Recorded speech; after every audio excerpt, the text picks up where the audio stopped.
Ah. Oh, schön euch zu sehen.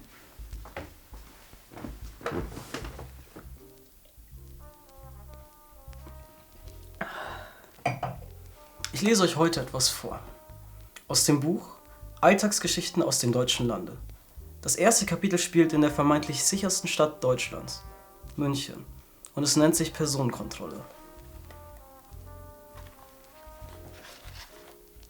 Es war einmal.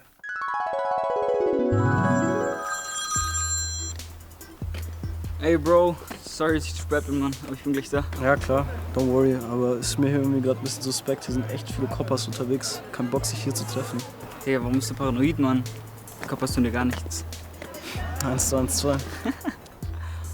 Ich glaube, ich sehe dich auch schon, Bro. Hast du eigentlich Tees dabei? Ja klar, don't worry. Ich sehe dich auch. Bis gleich, ciao. Bruder, geht ab. Kann mich nicht beschweren bei dir? Ja, auch. Alles gut. Nice, Perfekt. nice. Entspannte Sache, Alter. Ja, Mann. Ja, da sind sie auch schon, Alter. Du musst ja nichts stecken. Was willst du, Alter? Tag, die Herren. Guten Tag. Servus, ja. Guten Tag. Personenkontrolle. Einmal die Ausweise bitte. Alles klar? Ja. Hier. Schön. Und, Jungs, was macht ihr hier so? Nicht viel, wollten uns treffen, vielleicht ein bisschen quatschen dabei, ja. Ganz entspannt, dabei ein Rauchen. Okay, also habt nichts Illegales dabei, irgendwelche Waffen, Drogen, sowas in die Richtung. Kommt nämlich öfter vor hier. Nee, natürlich nicht. Wer sind wir denn? Also ich habe die gecheckt, ist ein Film. Clean, also. Dankeschön. Danke. Ich würde euch trotzdem gerne mal abtasten. Und aus welchem Grund bitte? Na, weil ich einen Verdacht habe, das muss ja wohl reichen. Alles klar. Bro, komm. Alles gut. Shit, man. Ja, Gefunden haben wir jetzt nichts, aber das letzte von der Unterhose, das ist ja auch ein beliebter Ort. Unterhose, wie kann ich mir das jetzt vorstellen? Müssen wir uns jetzt hier ausziehen oder was? Zu einer Abtastung habe ich mir jetzt zugestimmt, aber jetzt mich ohne Grund auszuziehen, das wäre schon zu weit. Andi, dann nicht mal bitte im G oder so. Das will ich machen. Komm mal mit. Ja, Digga, ich hab's nicht so ernst genommen, Mann. Das sind helllichten Tage. Es bleibt uns nicht viel übrig, wir können echt nicht so viel machen. Sollen wir einfach Nein sagen? Ja, nee, dann haben sie erst recht einen Grund und nehmen uns mit auf die Wache. True, Alter. Ich habe eigentlich der Girlfriend versprochen, dass wir etwas machen mit ihr noch. Madig, Alter. Ja. Dann lass es jetzt einfach hinter uns bringen. Okay, also Jungs, ihr habt jetzt die Wahl. Entweder kommt jetzt mit uns auf die Wache und ihr lasst euch da kontrollieren, oder wir schauen jetzt ganz schnell und knackig einmal kurz in die Unterhose. Ihr habt die Wahl, die leichte oder die harte Tour. Ja, okay. Dann machen wir das jetzt.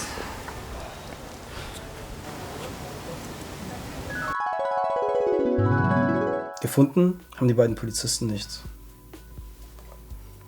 Puh, heftig, oder? War jetzt aber auch hoffentlich nur eine Geschichte, eine Fantasie, ein Märchen. Die Jungs haben ja nichts Auffälliges getan und ohne Grund kontrollieren. Darf man das überhaupt? Zumindest ist das so ähnlich 2 pakistanischen Freunden von mir passiert in München, nahe dem Marienplatz. Grund hier war ihr Aussehen, Herkunft, Alter und Geschlecht.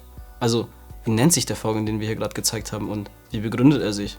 Was hier gerade dargestellt wurde, das nennt sich eine Personenkontrolle und das ist ein wichtiges Werkzeug der Polizei und die häufen sich eben auch vermehrt an Orten, die von der Polizei intern als gefährlich eingestuft werden oder eben auch Grenzübergängen. Die Durchsuchung darf dann erfolgen, wenn ein Verdacht vorliegt. Aber wer hat das zu entscheiden? Dies hat der jeweilige Polizist und zwar von Fall zu Fall zu entscheiden. Es müssen aber auch konkrete Gründe genannt werden. Das konnten wir aus einem Artikel der SZ entnehmen. Der Blick in der Unterhose ist daher auch legal.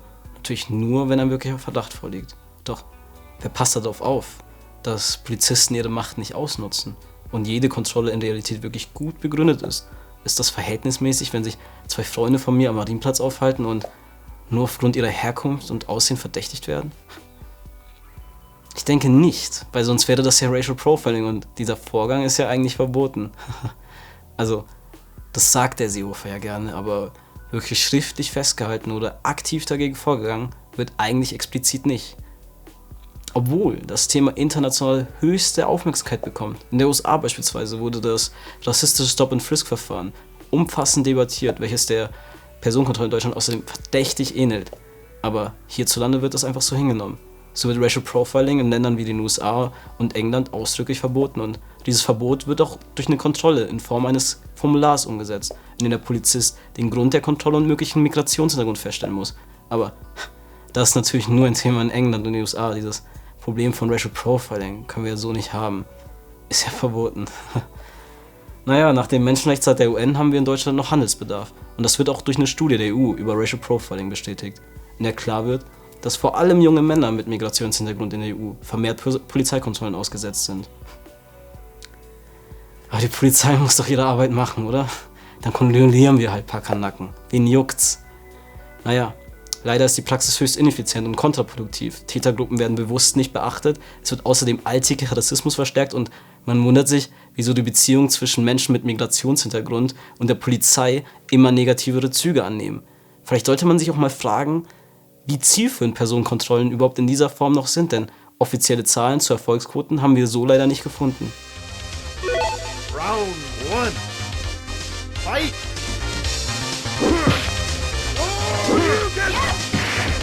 You lose. Doch wie nimmt unsere Gesellschaft dieses Problem auf? Eine Gesellschaft, in der 25,5% der Menschen einen Migrationshintergrund haben und in meiner Stadt München es sogar 43,1% sind. Sorgt sich unser Innenminister wirklich darum, dass wir uns sicherer in unserer eigenen Stadt fühlen? Zumindest tut er so, doch eine aufklärende Studie über Racial Profiling lehnte Seehofer ab, weil Racial Profiling ja verboten sei und daher kann es ja nicht existieren. Nach etwas Recherche jedoch haben wir herausgefunden, dass es explizit nirgendwo so steht und der Versuch in Berlin etwas aktiv dagegen zu machen, sofort bundesweit auf Empörung stieß. Naja, weil das sind ja nur Einzelfälle. Denn laut Politik kommt mit der Uniform die Perfektion, die es den Jungs und Mädels in Blau ermöglicht, keine Fehler mehr zu begehen. Eine Studie über Gewalt gegen die Polizei wünsche ich der Seehofer viel eher. Doch geht beides miteinander nicht einher? Ist nicht Racial Profiling maßgeblich für die Diskrepanz zwischen Jugend und Polizei verantwortlich? Was macht das mit einem, wenn man mit 14 Jahren aufgrund seines Migrationshintergrunds seit geraumer Zeit gern nach der Schule von der Polizei kontrolliert wird? Ein gutes Bild wird hier nicht vermittelt. Eine Beschwerde führt außerdem direkt wieder zum Peiniger. Wir brauchen also mehr unabhängige Stellen, welche solche Fälle aufnehmen und den Betroffenen helfen. Doch bis dahin ist es vermutlich noch ein langer Weg. Puh, jetzt genug Appell, genug Zahlen. Wir haben diesen Film angesichts der Black Lives Matter Proteste gedreht und uns war wichtig zu betonen, dass wir in Deutschland auch ein Diskriminierungsproblem haben. Aber eben ein anderes. In Deutschland gibt es nicht das Schwarz-Weiß-Problem, sondern das nicht typisch deutsch aussehende Problem. Wenn ein Politiker wie Horst Seehofer oder ein Angehöriger des Innenministeriums behauptet, sowas wie strukturellen Rassismus gäbe es nicht in der Polizei, ist das eine subjektive Illusion, in der sie sich befinden, verstärkt durch ihr Privileg. Ich will die Polizei auch nicht unter Generalverdacht stellen. Ich respektiere ihren Job und will nicht in ihre Haut stecken. Trotzdem heißt das nicht, dass jeder Polizist perfekt ist und die Macht, die sie haben, nicht in irgendeiner unabhängigen Form kontrolliert werden sollte. Denn als Kind war ich auch, wie die meisten, ein Fan der Polizei. Desto mehr ich mit meiner Jugend näherte, desto öfter wurde ich aufgrund meines Äußeren kontrolliert. Und dann kamen halt noch die Loks dazu. Ihr könnt es euch vorstellen. Inzwischen ist es so, dass wenn ich mich einer Traube Polizisten nähere, ich ein Gefühl der Verunsicherung verspüre, als ein Gefühl der Geborgenheit. Somit wird die Zielscheibe auf meinem Rücken noch größer, als sie durch meinen Style und meine Hautfarbe sowieso schon ist. Und wer behauptet, wer nichts zu verbergen hat, hat nichts zu befürchten, wurde offensichtlich noch nie auf so unwesentliche Teile der Person reduziert, wie ein Großteil der Jugend mit Migrationshintergrund. Ich wünsche wirklich keinem das Gefühl der Machtlosigkeit oder Auslieferung, was ich jedes Mal im Hinterkopf habe, wenn der Freund und Helfer sich zeigt. Sich ehrlich gesagt auch unrealistische Szenarien, wie es mal schiefgehen könnte, sausen Jungs wie mir durch den Kopf, wenn wir irgendwo, irgendwie Polizisten sehen. Ob das jetzt in jeder anderen deutschen Stadt ähnlich ist, kann ich so nicht bestätigen, aber hier, in der vermeintlich sichersten Stadt Deutschlands, kann ich euch versichern, dass jeder Schwarzkopf mindestens eine Horrorkörper-Story zu erzählen hat.